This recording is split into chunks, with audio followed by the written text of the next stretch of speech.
have with us Dr. Raman Singh, who has served for 3 terms in Chhattisgarh. Sir, today is the statehood day of Chhattisgarh, and as you just mentioned, it's been 23 years.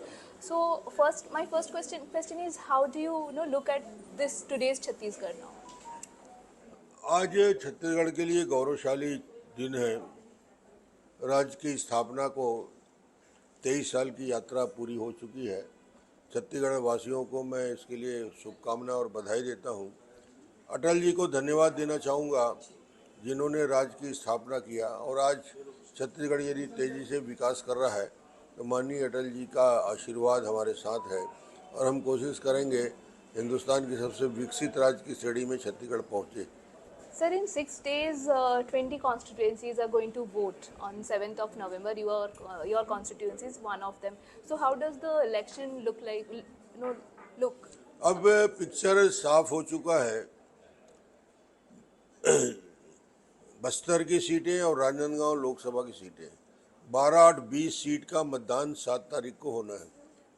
और आज पूरे छत्तीसगढ़ में बस्तर को घूमने के बाद, राजनांदगांव घूमने के बाद ये स्पष्ट हो गया है कि 20 सीटों में कम से कम 14-15 सीट भारतीय जनता पार्टी पूर्ण बढ़त के साथ आगे आ रही है, और आने वाले समय में द्वितीय चरण के मतदान के बाद भारतीय जनता पार्टी की स्पष्ट बहुमत से सरकार बनेगी। Also, sir, do you think this promise of implementing a caste survey, like Bihar, also this loan waiver promises, hike in procurement price of paddy, all this kind of announcement, is this going to affect the election at this stage?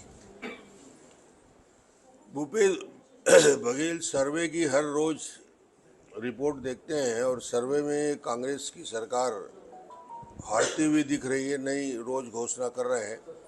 मगर 40 दिन का मुख्यमंत्री बाकी है, भूपेश को 40 दिन का कार्यकाल बाकी है, उसके बाद उनका कार्यकाल समाप्त होगा।